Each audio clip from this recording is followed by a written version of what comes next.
আচ্ছা, প্রশ্নমালা 2 একের অঙ্ক। Limit x tends to 0 sine x by root এক্সের মান কত হবে? আচ্ছা, আমরা জানি কি limit x tends to 0 sine x by x সমান হচ্ছে 1।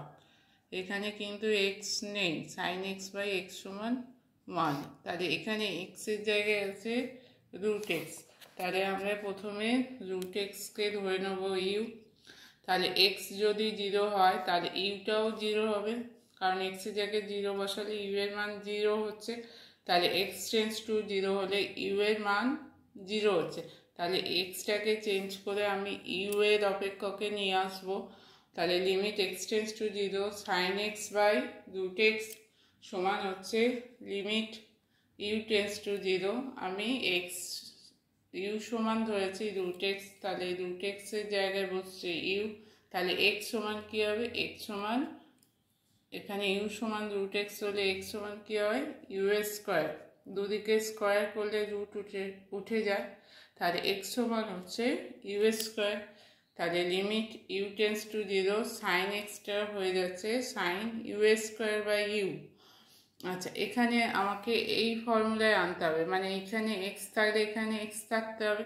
এখানে যদি ইউ এর স্কোয়ার থাকে তাহলে আমাকে তলায় ইউ এর স্কোয়ার আনতে হবে। তাহলে আমার একটা ইউ আছে, তাহলে আর একটা ইউ দিয়ে আমি ওপর নিচে গুণ করলাম। তাহলে একটা ইউ ওপরে গুণ করলাম, একটা ইউ নিচে গুণ করলাম। তাহলে limit u tends to 0 sine u এর স্কোয়ার, ইউ গুণিতক ইউ হচ্ছে ইউ এর স্কোয়ার। আর এই যে ইউটা ওপরেরটা আছে এটাকে আমি আলাদা করলাম, এটা দুটো অপেক্ষক হিসেবে কাজ করছে। তাহলে দুটো অপেক্ষকের গুণ, একটা অপেক্ষক হচ্ছে এইটা আর একটা হচ্ছে ইউ। তাহলে দুটো অপেক্ষকের গুণ যদি থাকে তাহলে সেক্ষেত্রে প্রত্যেকটা লিমিট আলাদা হয়। তাহলে limit u tends to 0 sine u square by u square into limit u tends to 0 u. তাহলে সাইন ইউ স্কোয়ার সমান যদি জেড ধরা হয় তাহলে এখানে দেখা যাচ্ছে যে ইউ যখন 0 দিকে যাচ্ছে তখন জেডটাও 0 দিকে যাবে। তাহলে আবার চেঞ্জ করছি ইউটাকে জেডে। তাহলে limit z tends to 0 sine z by z আর limit u tends to 0 u এর মান এখানে 0 বসালে হচ্ছে 0। তাহলে এর মানটা হচ্ছে 1 গুণিতক 0 বা 1.0 সমান হচ্ছে 0। 1 সঙ্গে এটা গুণ আছে। আচ্ছা, দ্বিতীয়টা 2 নম্বর, limit x tends to 0 sine 3x by sine x সমান কত? এখানে ফর্মুলা ওইটাই, সাইন এক্স বাই এই ফর্মুলাই ব্যবহার হবে। Limit x tends to 0 sine x by x সমান 1। এখানে আছে সাইন 3x, এখানে সাইন এক্স। তাহলে আমি এটা দুটোর ভাগ আছে, দুটো অপেক্ষকের ভাগ। তাহলে আমি লিমিটটাকে আলাদা করে নিলাম। Limit x tends to 0 sine 3x by limit x tends to 0 sine x. আচ্ছা, ওপরটা এই ফর্মুলায় ফেলতে গেলে আমার তলায় একটা 3x লাগবে। এখানে 3x আছে, তলায় 3x নিলাম ইন্টু ওপরে। তাহলে ওপর নিচে 3x দিয়ে গুণ করলাম।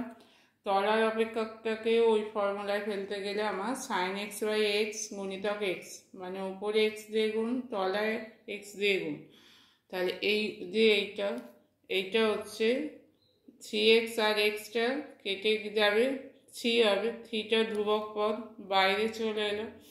আচ্ছা, limit 3x x tends to 0 হলে তলার 3xটাও 0 হবে।